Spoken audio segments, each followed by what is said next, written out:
آخر ماں نے ایسا کیا کہا جو بیٹی کو اپنی جان دینی پڑی؟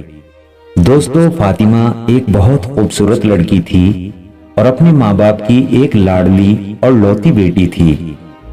فاطمہ کے لیے اس کی زندگی بہت خوبصورت تھی کیونکہ اس کی زندگی میں خوشیاں ہی خوشیاں تھی، کوئی غم نہیں تھا۔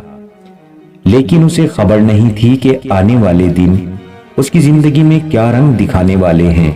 فاطمہ کے باپ کا نام عبدل تھا اور اس کا کاروبار بہت اچھا تھا، حالات بھی بہت اچھے تھے۔ فاطمہ کی ماں فاطمہ سے بہت پیار کرتی تھی کیونکہ وہ ان کی ایک لوتی اور لاڈلی بیٹی تھی۔ فاطمہ کو پکشیوں سے بہت پیار تھا۔ اس کے ماں باپ نے اسے ایک طوطا لا کر دے رکھا تھا، وہ اس سے بہت پیار کرتی تھی۔ مدرسے سے آنے کے بعد وہ اپنے طوطے کے ساتھ کھیلتی تھی، لیکن ایک دن اچانک ان پر غموں کا پہاڑ ٹوٹ پڑا اور فاطمہ کی ماں کے پیٹ میں شدید درد ہوا۔ عبدل فوراً اپنی بیوی کو ڈاکٹر کے پاس لے کر گیا، لیکن کوئی آرام نہ ہوا۔ پھر ڈاکٹر نے عبدل کو بتایا، آپ کی بیوی کو کینسر ہے اور وہ اس حد تک پھیل چکا ہے کہ ٹھیک ہونا ممکن نہیں ہے۔ آپ کی بیوی کچھ دن کی مہمان ہے۔ فاطمہ کی عمر اس وقت 14 سال تھی۔ وہ نہیں جانتی تھی کہ جو ماں اسے بہت پیار کرتی ہے وہ اسے اچانک چھوڑ کر جانے والی ہے۔ چند مہینوں بعد اس کی ماں کا انتقال ہو گیا اور فاطمہ پر غموں کے پہاڑ ٹوٹ پڑے۔ وہ بہت روتی اور اپنے طوطے کے ساتھ اداس بیٹھی رہتی تھی۔ فاطمہ اپنے ماں باپ کی ایک لوتی اور لاڈلی بیٹی تھی، اس لیے اس پر گھر کی کوئی ذمہ داری نہیں تھی، اسی لیے اس کے گھر کے کام کاج کرنے نہیں آتے تھے۔ فاطمہ کا باپ عبدل اس بات کو لے کر پریشان تھا کہ فاطمہ گھر کی ذمہ داری کو کیسے سنبھالے گی۔ عبدل کو صبح صبح اپنے کام پر بھی جانا ہوتا تھا، اس لیے اسے گھر میں ایک عورت کی ضرورت تھی۔ ان کے محلے میں ایک بوڑھی خاتون جو بڑی ہی چالاک اور مکار تھی، وہ عبدل سے کہنے لگی، عبدل، تمہاری بیٹی ابھی بہت کم عمر اور معصوم ہے، تمہیں دوسری شادی کر لینی چاہیے۔ عبدل اس خاتون کی بات کو سن کر چونک سا گیا، پھر سوچنے لگا، یہ خاتون صحیح کہہ رہی ہے، میرے گھر کو ایک عورت کی ضرورت ہے جو فاطمہ کی دیکھ بھال اور گھر کا سارا کام کاج بھی سنبھال سکے۔ پھر وہ اس بوڑھی عورت سے کہنے لگا، اماں، تمہاری نظر میں کوئی ایسی خاتون ہے جسے شوہر کی ضرورت ہو؟ میں شادی کرنے کے لیے تیار ہوں۔ مجھے گھر کے لیے ایک خاتون کی ضرورت ہے جو فاطمہ کی ماں بن کر اسے ماں جیسا پیار دے اور میرے گھر کو سنبھال سکے۔ وہ بوڑھی عورت کہنے لگی، ہاں، میری بیٹی ہے جسے پچھلے سال طلاق ہو چکی ہے، مگر مجھے بھی اس کی بڑی فکر ہے، میں اس کے رشتے کی تلاش میں ہوں، اگر تم چاہو تو میری بیٹی کے ساتھ نکاح کر سکتے ہو۔ عبدل نے اس بوڑھی عورت کی بیٹی ریحانہ سے نکاح کر لیا۔ عبدل ایک مالدار انسان تھا اور اس بوڑھی اور اس کی بیٹی کی نظر اس کے مال پر تھی۔ ریحانہ ایک ظالم عورت تھی، اس نے ابھی تک اپنا اصلی روپ کسی کو نہیں دکھایا تھا۔ وہ ہمیشہ دیکھتی رہتی تھی کہ عبدل اپنی بیٹی فاطمہ سے بہت محبت کرتا ہے اور یہ بات اسے من ہی من میں کھٹکتی رہتی تھی۔ وہ عبدل کے جاتے ہی گھر کا سارا کام فاطمہ سے کرواتی اور یوں کہتی، اب تم جوان ہو رہی ہو، اگر گھر کا کام کاج نہیں کرو گی تو ہم اگلے گھر کیا منہ دکھائیں گے۔ اس نے آتے ہی فاطمہ پر ظلم و ستم شروع کر دیے اور کہا، اگر یہ بات تم نے اپنے باپ کو بتائی تو مجھ سے برا کوئی نہیں ہوگا۔ وہ فاطمہ کو بہت ڈرا اور دھمکا کر رکھتی تھی۔ فاطمہ اسے دیکھ کر حیران ہوتی رہتی تھی کیونکہ اس نے آج تک دنیا کا یہ روپ نہیں دیکھا تھا۔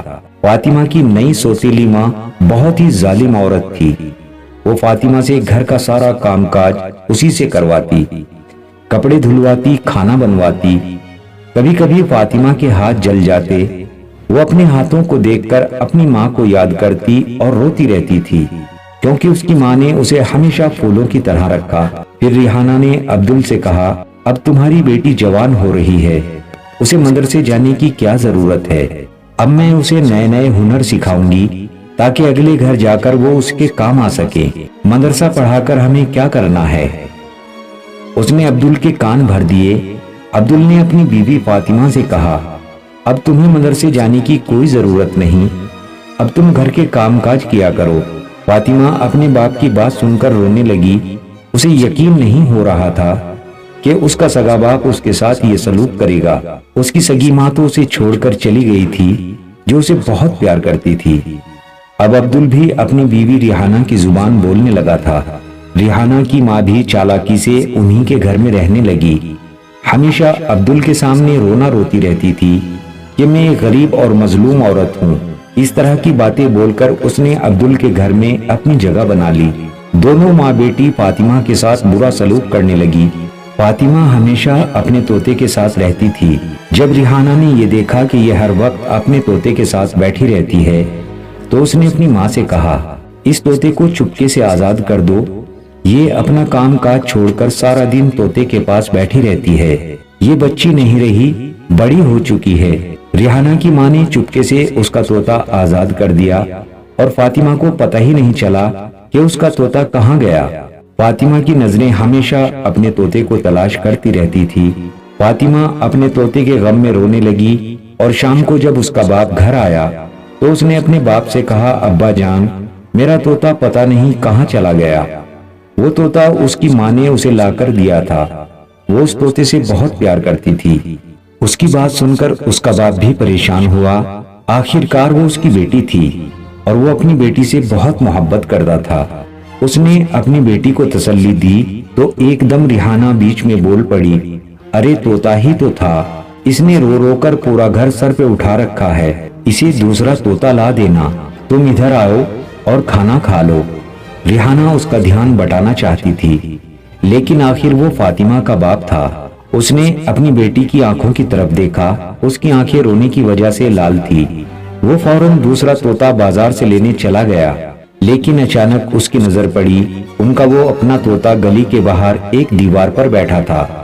وہ طوطا بھی فاطمہ سے بہت پیار کرتا تھا، کیونکہ فاطمہ نے اسے بہت پیار سے رکھا تھا۔ عبدل نے اس طوطے کو پکڑا اور اپنی بیٹی کو لا کر دے دیا۔ فاطمہ اپنے طوطے کو دیکھ کر بہت خوش ہوئی اور اس کے چہرے پر ایک دم خوشی کی لہر چھا گئی، لیکن ریحانہ کو اس کے چہرے پر مسکراہٹ برداشت نہیں ہوئی۔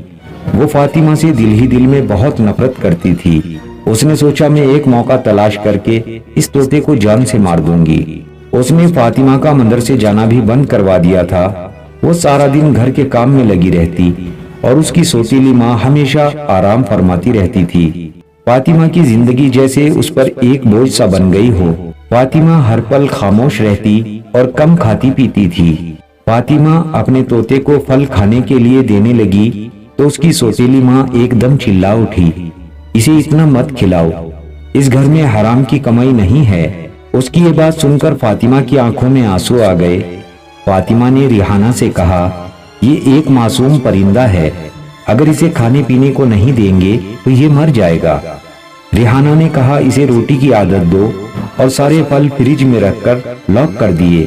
فاطمہ یہ سوچنے لگی کہ ایک پرندے پر ایسا ظلم کیسے کر سکتی ہے۔ فاطمہ اپنے طوطے کو روٹی کھلانے لگی اور اسے روٹی کی عادت ڈال دی۔ ریحانہ اور اس کی ماں پوری بستی کے اندر بہت گندی اور بدنام عورتیں تھیں۔ لوگ ہمیشہ ان کے بارے میں طرح طرح کی باتیں کرتے تھے۔ پھر ایک دن ریحانہ کی ماں نے اپنی بیٹی ریحانہ کو بھڑکانا شروع کیا، تمہارا شوہر تو اپنی بیٹی سے بہت محبت کرتا ہے، وہ ہمیشہ اس کی محبت میں پاگل رہتا ہے، کہیں ایسا نہ ہو وہ سب کچھ اپنی بیٹی کے نام کر دے اور تم خالی ہاتھ ملتی رہ جاؤ۔ تو ریحانہ کہنے لگی، میں بھی یہی سوچ رہی ہوں، اب تم دیکھو آگے آگے میں کیا کرتی ہوں۔ لیکن بدقسمتی سے فاطمہ کا ایک غم اور انتظار کر رہا تھا۔ ایک دن جب اس کا باپ شام کو گھر واپس آیا تو اچانک اس کے سینے میں درد اٹھا اور دل کے درد کی وجہ سے فاطمہ کا باپ بھی فاطمہ کو چھوڑ کر ہمیشہ ہمیشہ کے لیے چل بسا۔ فاطمہ اب اپنے ماں باپ دونوں ہی کھو چکی تھی۔ وہ پھوٹ پھوٹ کر رو رہی تھی، اسے یقین ہی نہیں ہو رہا تھا کہ اس کا باپ اسے چھوڑ کر چلا گیا ہے۔ اب ریحانہ کا راستہ بالکل صاف تھا، وہ اس گھر پر اور عبدل کی دولت پر راج کرنے لگی۔ ریحانہ کو عبدل کی موت پر ذرہ برابر بھی دکھ نہیں ہوا، کیونکہ اس نے کبھی عبدل سے محبت کی ہی نہیں تھی۔ वो सिर्फ उसकी दौलत से प्यार करती थी। अब उस घर में फातिमा का जीना दुश्वार हो चुका था, क्योंकि उसकी सौतेली माँ मुकम्मल तौर से उस पर हुकूमत करने लगी और फातिमा धीरे धीरे बहुत कमजोर हो गई। उसे खाने के लिए सिर्फ एक रोटी मिलती और फातिमा अपने मुंह से एक लफ्ज भी नहीं बोलती, बस खामोशी से उसका जुल्म बर्दाश्त करती रही। बस्ती के सारे लोग जानते थे ये रिहाना फातिमा के साथ अच्छा सलूक नहीं करती, लेकिन सामने आकर कोई भी कहने की हिम्मत नहीं रखता था, क्योंकि रिहाना बहुत बदतमीज किस्म की औरत थी, इसलिए सब उससे बचकर चलते थे। फातिमा अपने सारे गम अपने दिल में दबाए अपने तोते के साथ खामोशी से रहती, लेकिन उसकी सौतेली माँ से ये बिल्कुल भी बर्दाश्त नहीं हुआ। वो उस तोते को मार देना चाहती थी। फातिमा अपने तोते को हमेशा अपने पास रखती थी और उससे बातें करती थी कि एक दिन कोई नौजवान आएगा जो मुझे भी अपने साथ लेकर जाएगा, फिर हमेशा के लिए इस जालिम औरत से मेरी जान बच जाएगी। फातिमा अपनी सौतेली माँ के रवैये की वजह से उससे बहुत नफरत करती थी और उसकी शक्ल तक भी देखना नहीं चाहती थी। लेकिन फातिमा अब उस घर की बेटी नहीं बल्कि उस घर की एक कैदी बन चुकी थी। अब फातिमा पूरे दिन घर का काम, झाड़ू लगाना, बर्तन धोना, रोटी पकाना, फिर भी पेट भरकर खाना नहीं मिलता था। उसकी सौतेली माँ बहुत ही जालिम और मक्कार औरत थी। वो अपनी माँ से मिलकर गलत कामों में शामिल हो चुकी थी और वो फातिमा को भी गलत कामों के लिए मजबूर करने लगी। फातिमा अब 18 साल की हो चुकी थी। फिर एक दिन रिहाना और उसकी माँ ने घर में कुछ लोगों को बुलाए और फातिमा को सामने आने के लिए कहा। फातिमा बहुत घबराई हुई थी। वो खामोशी से उन लोगों के सामने आकर बैठ गई और वो लोग उसे सर से पांव तक गंदी नजरों से देख रहे थे। फातिमा वहां से उठकर चली गई।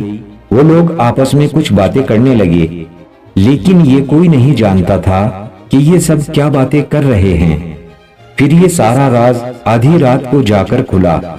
जब रिहाना और उसकी माँ रात को बातें कर रही थी तो फातिमा चुपके से कोने में खड़ी होकर उनकी बातें सुन रही थी। जब रिहाना की माँ ने उससे कहा कि तुम्हें यकीन है कि फातिमा हमारी बात के लिए राजी हो जाएगी, क्या वो उन लोगों के साथ जाने के लिए रजामंद हो जाएगी? वो लोग उसकी अच्छी खासी कीमत दे रहे हैं। ये बात सुनते ही जैसे फातिमा के पांव तले से जमीन निकल गई हो। वो सोच भी नहीं सकती थी कि उसकी सौतेली माँ इस हद तक गिर जाएगी कि वो उसकी कीमत लगाएगी। उसने अपने दिल ही दिल में फैसला कर लिया, वो उस बात के लिए कभी राजी नहीं होगी। अगली सुबह रिहाना ने फातिमा को हुक्म दिया, जल्दी से तैयार हो जाओ, जो लोग कल आए थे वो तुम्हें अपने साथ लेकर जाएंगे। मेरा हुक्म है कि तुम्हें उनके साथ जाना होगा। फातिमा परेशान हो उठी। उसने रिहाना से कहा, वो लोग मुझे कहाँ ले जाना चाहते हैं और मुझे क्यों जाना पड़ेगा? रिहाना ने कहा, वो लोग तुम्हें एक डाक कलम में लेकर जाएंगे, जैसे वहाँ दूसरी लड़कियां काम करती हैं, तुम्हें भी वैसे ही काम करना होगा। फातिमा ये सुनकर हैरान रह गई। उसने कहा, मैं हरगिज कोई गलत काम नहीं करूंगी। फातिमा ने अपने दिल को मजबूत किया और कहने लगी, अगर आज मेरी माँ जिंदा नहीं है तो इसका मतलब ये नहीं कि तुम्हारे दिल में जो आए तुम मुझसे वो करवा सको। मैं हरगिज कोई गलत काम नहीं करूंगी। ये कहकर वो चुपचाप अपने कमरे में चली गई। फातिमा का जवाब सुनते ही रिहाना गुस्से से आग बबूला हो गई और कहने लगी, अगर तुमने मेरा कहना नहीं माना तो मैं तुम्हें खाने पीने के लिए कुछ भी नहीं दूंगी। फातिमा ने कहा, मुझे मंजूर है, मैं भूखी रहकर मरना मंजूर करती हूँ, मगर कोई गलत काम नहीं करूंगी। फातिमा उस जालिम औरत के आगे डट गई, लेकिन उसकी सौतेली माँ एक बहुत ही जालिम औरत थी। उसने फातिमा का खाना पीना बंद कर दिया। उसके बावजूद भी फातिमा घर का सारा काम करती थी और हमेशा रोती रहती थी। वो मक्कार औरत अब्दुल की दौलत पर ऐश कर रही थी। सब कुछ होते हुए भी फातिमा अपने घर में नौकरों की तरह काम करती। फातिमा चुपके से अपने किचन से रोटी के कुछ टुकड़े चुराती और उन्हें पानी में भिगो देती। कुछ अपने तोते को खिलाती और कुछ खुद खा लेती। उसका तोता भी दिन पर दिन बहुत कमजोर होता चला गया। रिहाना ने फातिमा से कहा, अगर तुम मेरी बात मान लेती तो मैं तुम्हें खाने पीने के लिए सब कुछ दूंगी और तुम्हारे साथ अच्छा रवैया रखूंगी, लेकिन जो मैं कहती हूँ वो तुम्हें करना होगा। फातिमा ने कहा, तुम जितना जुल्म कर सकती हो कर लो, लेकिन मैं हरगिज कोई गलत काम नहीं करूंगी और ना ही गलत काम के लिए राजी होंगी। मैं भूखी मर जाऊंगी लेकिन कोई गलत काम नहीं करूंगी। फातिमा अपनी सौतीली माँ के आगे डट गई, लेकिन उसकी सौतीली माँ ने उसका खाना पीना मुकम्मल बंद कर दिया। जब रात होती तो वो किचन से बची हुई रोटी चुराती और अपने तोते को खिला देती, क्योंकि वो तोता उसे अपनी जान से भी ज्यादा अजीज था, क्योंकि वो उसकी माँ की निशानी थी। मोहल्ले का एक लड़का फातिमा के तोते को बहुत प्यार करता था। वो हमेशा फातिमा से कहता था कि ये तोता तुम मुझे दे दो। फातिमा चुपके से आधी रात को उठी, उसने अपना तोता हाथ में लिया और उस लड़के के घर पहुंची और वो तोता उसे दे दिया, क्योंकि फातिमा ये समझ चुकी थी कि मेरी माँ के जुल्म से कहीं मेरा तोता न मर जाए। अब अपने तोते की तरफ से उसका दिल इत्मीनान में था। लेकिन 2 ही दिन गुजरे थे कि अचानक फातिमा के पेट में शदीद दर्द उठा और वो बिस्तर से जा लगी। रिहाना ने नफरत भरी नजरों से देखकर कहा, अगर तुम मेरी बात मान लेती तो तुम्हारा ये हाल ना होता। अब बिस्तर पर पड़कर सड़ती रहो, मैं तुम्हारा इलाज नहीं करवाऊंगी। फातिमा ने कहा, भले ही मुझे मरना मंजूर है, लेकिन मैं तुम्हारी बात हरगिज नहीं मानूंगी। दिन पर दिन उसकी हालत और बिगड़ती चली गई। फिर रिहाना ने अपनी माँ से कहा, अगर ये लड़की मर गई तो बस्ती वाले हमें बस्ती से निकाल देंगे। तुम ऐसा करो, गांव में जो हकीम है उससे दवाई लेकर आ जाओ। रिहाना की माँ उस हकीम से खुद उसकी दवाई लेकर आई, लेकिन वो जालिम औरत ये नहीं जानती थी कि मुसलसल भूखा रहने की वजह से उस लड़की की हालत खराब है। उसके जिस्म की कमजोरी बता रही थी कि अब वो लड़की ठीक होने वाली नहीं है। वो बिस्तर में लेटकर अपने माँ बाप को याद करती और रोती रहती थी। अपने तोते की तरफ से उसे इत्मीनान था कि अब वो सही हाथों में है, लेकिन उसकी अपनी हालत बहुत खराब थी। फिर उसकी सौतीली माँ ने उससे कहा, अगर अब भी तुम मेरी बात मान लो तो मैं तुम्हें शहर के सबसे मशहूर डॉक्टर के पास लेकर जाऊंगी और तुम्हारा इलाज करवाऊंगी। लेकिन फातिमा ने साफ इनकार कर दिया, मैं तुम्हारी बात नहीं मानूंगी। मुझे मौत को गले लगाना मंजूर है, पर तुम्हारी बात मंजूर नहीं। अब वो इतनी कमजोर हो चुकी थी कि अपने बिस्तर से उठकर पानी पीना तो दूर हिल भी नहीं सकती थी। फातिमा जब रात को सोई तो उसे एक अजीब सा ख्वाब नजर आया। उसने ख्वाब में देखा कि हर तरफ रोशनी ही रोशनी है और एक बहुत खूबसूरत बाग है जिसमें हर तरफ फूल ही फूल खिले हैं और वो फूलों के बीच बैठी है और ठंडी ठंडी हवाएं चल रही हैं। तभी उसे किसी ने पीछे से आवाज दी। फातिमा ने जैसे ही पीछे पलटकर देखा तो वो हैरान रह गई। सफेद लिबास में उसके सामने उसके माँ बाप खड़े हैं और वो दोनों हाथ पसारे हुए कह रहे हैं, फातिमा हमारे पास आ जाओ, हम तुमसे बहुत मोहब्बत करते हैं और तुम्हें बहुत याद करते हैं। फातिमा अपने माँ बाप को देखकर मुस्कुराई और अपनी माँ से कहने लगी, अम्मी जान ये कौन सी जगह है? उसकी माँ ने कहा, फातिमा बेटी ये जन्नत है, हम सब जन्नत में हैं और तुम्हारा इंतजार कर रहे हैं। फातिमा ने बड़ी हैरत से कहा, अम्मी जान मैंने ऐसी कौन सी नेकी की है जिसकी वजह से मैं जन्नत में हूँ? उसकी माँ ने बड़े प्यार से अपनी बेटी की तरफ देखा और कहा, बेटी तुमने एक ऐसी नेकी की है जिसकी वजह से अल्लाह ताला तुमसे राजी है। तुमने अपनी फिक्र नहीं की, तुमने उस मासूम परिंदे की फिक्र की और अपने हिस्से की रोटी उसे खिला दी। अल्लाह ताला को तुम्हारी ये नेकी बहुत पसंद आई, इसी वजह से तुम जन्नत में हो और जन्नत में तुम्हारा एक मकान भी है। वो देखो सामने लिखा हुआ है फातिमा का घर। फातिमा उसे देखकर बहुत खुश हुई और फिर अचानक एकदम अंधेरा सा छा गया और झटके से उसकी आंख खुल गई। वो सोचने लगी ये कैसा अजीब सा ख्वाब था, लेकिन अब उसके जिस्म में कितनी भी ताकत बाकी नहीं थी। उसने अपनी खुश्क होंठों पर अपनी जुबान को फेरा और सोचने लगी अब जिंदगी उसे और मजीद मोहलत नहीं देगी। फिर उसने कलमा पढ़ा और आखिरी सांस ली और अपनी आंखें बंद कर ली और उस जालिम दुनिया को छोड़कर हमेशा हमेशा के लिए अपने माँ बाप के पास चली गई। फातिमा एक बहादुर और निहायत सच्ची लड़की थी। उसने मरना तो मंजूर किया, लेकिन कोई गलत काम नहीं किया। अगली सुबह जब बस्ती वालों को फातिमा की मौत की खबर मिली तो वो उसकी सौतेली माँ पर लानत भेजने लगे। लेकिन फातिमा अब ऐसी जगह पहुंच चुकी थी जहां उसकी जिंदगी में सुकून ही सुकून था। कोई नहीं जानता अल्लाह कौन सी नेकी पसंद कर ले और किसको क्या अता कर दे। वो रोटी जो उसने उस परिंदे के लिए चुराई थी, उसके बदले उसे ख्वाब में जन्नत की बशारत मिली। और रिहाना और उसकी माँ का बहुत इबरतनाक मंजर हुआ। अचानक घर में आग लगी और सब कुछ राख हो गया और रिहाना और उसकी माँ अब सड़कों पर भीख मांगती फिरती हैं और बस्ती के सारे लोग फातिमा की सादगी और उसकी सच्चाई को याद करके उसे दुआएं देते हैं। दोस्तों याद रखें, बुरा करने वालों का अंजाम दुनिया में भी खराब और आखिरत में भी खराब होता है। दोस्तों अगर आप इस तरह की स्टोरी में दिलचस्पी रखते हो तो हमारी वीडियो को लाइक और शेयर करें